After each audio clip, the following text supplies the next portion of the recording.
नमस्कार मित्रों, एक बार आपके सामने फिर से प्रधानाध्यापक एवं प्रधान शिक्षक परीक्षा से संबंधित टीचिंग एप्टीट्यूड प्रश्नों का एक सेट लेकर के आपके सामने हाजिर हुआ हूँ।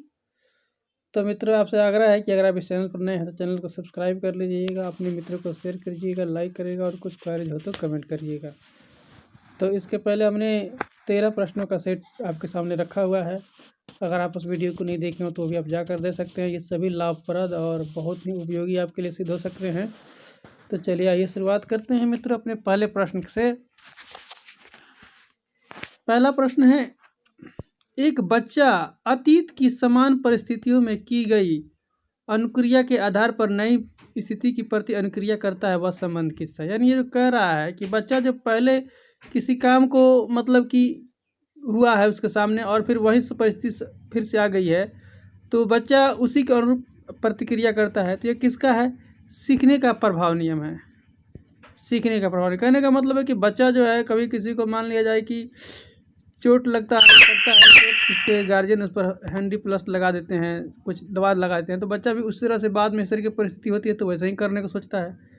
तो यह होता है सीखने का प्रभाव नियम कहलाता है। ये बच्चों की सीखने की प्रक्रिया में माता पिता की भूमिका क्या होनी चाहिए?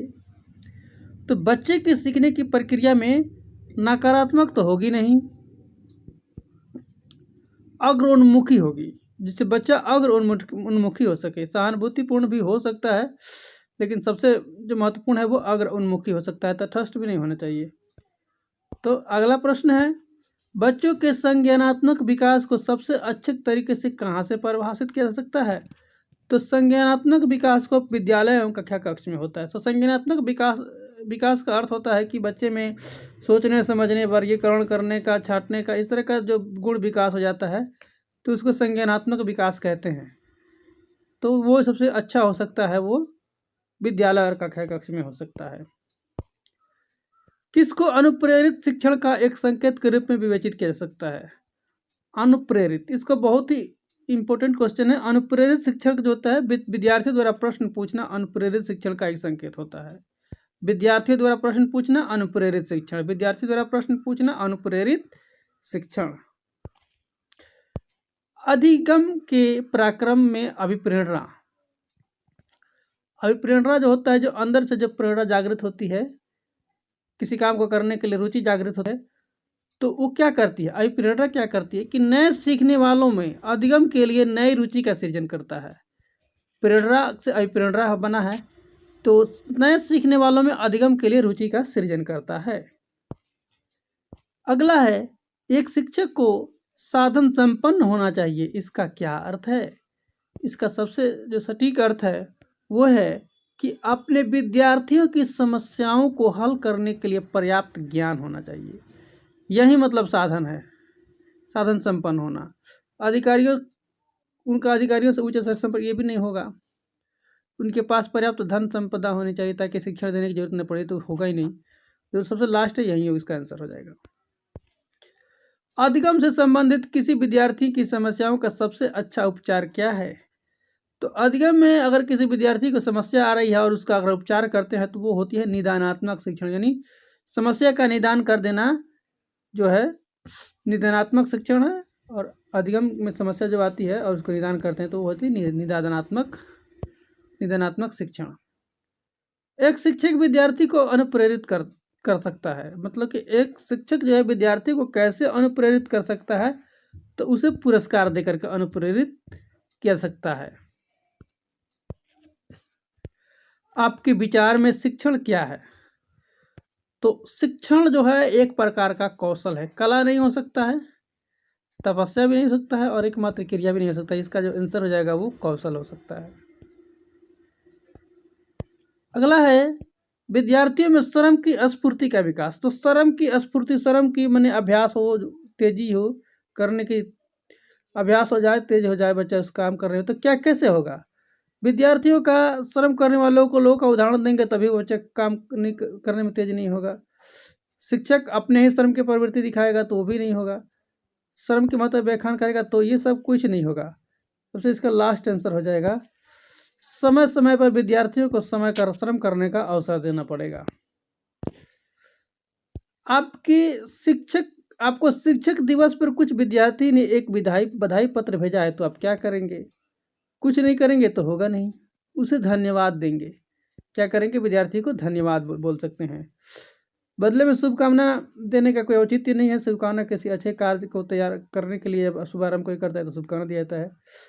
उन्हें पैसे की बर्बादी करने के लिए भी मना नहीं कर सकते हैं, क्योंकि वो उसकी श्रद्धा है, उसके उस बधाई पत्र में, तो उसके लिए मनाते हैं हम लोग। अगला है, किसी कक्षा में पाठ पढ़ाते हैं, आप किसी कक्षा में पाठ पढ़ाते हैं और एक विद्यार्थी समय से असंबद्ध एक प्रश्न पूछता है, तो आप क्या करेंगे?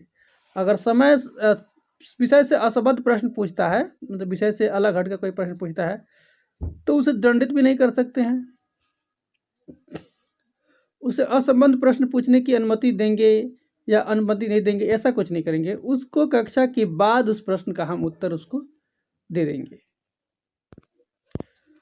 जिस प्रक्रिया में व्यक्ति दूसरों के व्यवहार को देखकर सीखता है, न कि प्रत्यक्ष अनुभव से, तो उसे क्या कहा जाता है? मतलब कि व्यक्ति जो दूसरे का व्यवहार को देखकर सीखता है, तो उससे ये सीख कहाँ से मिलती है? समाज में किसी दूसरे व्यक्ति को देख कर सीखता है, तो इसे सामाजिक अधिगम कहा जाता है।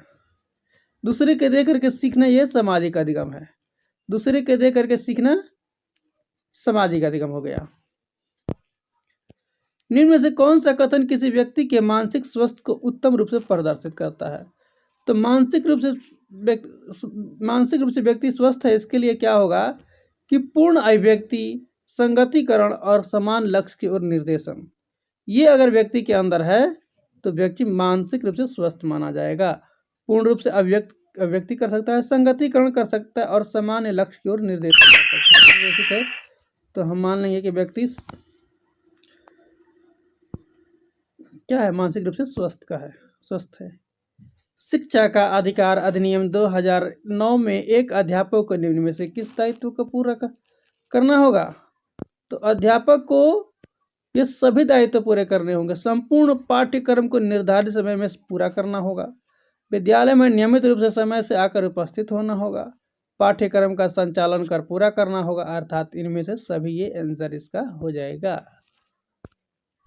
अगला है, शिक्षण के लिए ज्ञान, प्रशिक्षण, अनुभव, अनुसंधान के अलावा और किस बात की आवश्यकता पड़ती है? तो शिक्षण के लिए सभी चीज तो जरूरी है ही है। शिक्षण के लिए ज्ञान भी चाहिए, आपको प्रशिक्षण भी चाहिए, अनुभव भी चाहिए, अनुसंधान भी चाहिए, और इसके अलावा जो है सकारात्मक अभिवृत्ति। इस अभिवृत्ति में आपकी सकारात्मक होना चाहिए आपको, और उसमें अभिरुचि होनी चाहिए। इसको पढ़ाने में आपको रुचि होनी चाहिए, शिक्षा में रुचि होनी चाहिए और सकारात्मक अभिवृत्ति होनी चाहिए। अर्थात उपरोक्त में से दोनों इसका आंसर सही हो जाएगा। स्कूल में नैतिक शिक्षा दिए जाने के संबंध में आपके क्या विचार हैं? तो इसका है कि स्कूल में नैतिक शिक्षा अवश्य दी जानी चाहिए। नहीं दी जानी चाहिए तो होगा नहीं, उपरोक्त में से कोई होगा नहीं। ये इस प्रकार की शिक्षा को अध्यापक को ये भी पूर्ण रूप से ठीक नहीं है। अपने व्यवहार में लग चुके अध्यापक तो अध्यापक की तरह व्यवहार करेंगे और छात्रों की तरह व्यवहार करना होगा। नैतिकता व्यवहार अलग अलग दोनों का हो जाएगा। इसलिए नैतिक शिक्षा की अवश्य दी जानी चाहिए स्कूल में शिक्षा नैतिक की। तो अगला है, यदि शिक्षक यह कहे कि मैं जो कुछ करता हूं उस पर ध्यान न दो, अपितु जो मैं कहता हूं इसका अनुसरण करो, तो छात्रों पर इसका अच्छा प्रभाव नहीं पड़ेगा। छात्रों पर इसका प्रभाव अच्छा नहीं पड़ेगा। अध्यापक को अपने उस छात्र पर गर्व करना चाहिए जो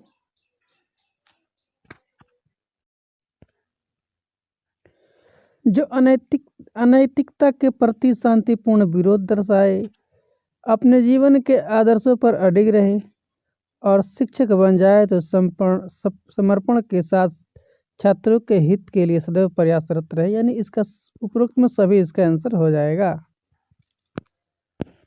आपकी कक्षा में बच्चों की संख्या के अनुरूप फर्नीचर कम है, तो आप क्या करेंगे? छात्रों को कम फर्नीचर पर ही समायोजित करने का प्रयास करेंगे। खड़े होकर तो पढ़ा नहीं सकते हैं। प्रचार के लिए इसके लिए प्रबंध करने के लिए तो बाद में कहेंगे, बाद की बात है। तो इसका सबसे सही आंसर हो जाएगा सी नंबर। अगला है, नई नई बातें सीखने के लिए यह आवश्यक है कि आप अनुभवी एवं ज्ञानी लोगों का साथ पकड़ा जाए, नए नई पुस्तकों का अध्ययन किया जाए, नए नए स्थलों का भ्रमण किया जाए। उपरोक्त में सभी इसका आंसर हो जाएगा। कक्षा में स्नेहपूर्ण एवं सृजनशील शिक्षण ही समाज की सबसे बड़ी सेवा है, तो इससे पूर्ण रूप से आपको सहमत होना चाहिए। एक अध्यापक के लिए निम्न में से सबसे कठिन काम क्या हो सकता है? छात्रों के असामाजिक व्यवहार को सुधारना सबसे कठिन काम होता है। शिक्षण व्यवसाय अन्य व्यवसायों से उत्तम है क्योंकि छात्र जीते जागते रूप में अध्यापक की आत्मसंतुष्टि का माध्यम बनते हैं। मुझे अध्यापन अच्छा व्यवसाय इसलिए लगता है क्योंकि क्या है, यह कुछ कर दिखाने वाला व्यवसाय है। अध्यापन क्या है? कुछ कर दिखाने वाला व्यवसाय है। 10+2 10+2 की प्रणाली कब हुआ था? तो इसका शुभारंभ कब हुआ था? इसका आरंभ हुआ था 1964 के अंत में। शिक्षा का सबसे महत्वपूर्ण कार्य क्या है? शिक्षा का सबसे महत्वपूर्ण कार्य है मानव संसाधन का विकास करना। अध्यापक का कार्य है बच्चों को स्वयं सीखने में सहायता करना। अध्यापक का कार्य है बच्चों को स्वयं सीखने में सहायता करना, यानी किसी अध्यापक किसी भी बच्चे को कुछ सिखा नहीं सकता है, बल्कि उसको सीखने में उसकी मदद कर सकता है, सहायता कर सकता है। पाठ्यक्रम को अधिक उपयोगी बनाया जा सकता है स्थानीय ज्ञान द्वारा। पाठ्यक्रम को स्थानीय ज्ञान अधिक उपयोगी बनाया जा सकता है। सहानुभूतिपूर्ण शिक्षक वह है जो छात्रों के साथ भावात्मक संबंध रखता हो। सहानुभूतिपूर्ण शिक्षक वह है जो छात्रों के साथ भावात्मक संबंध रखता हो। इस तरह से हमारा ये प्रश्नों का सेट खत्म होता है। मित्रों, आपसे एक बार फिर से आग्रह है, अगर चैनल पर हैं तो सब्सक्राइब कर ले और अपने मित्रों को शेयर करें। जय हिंद, जय भारत।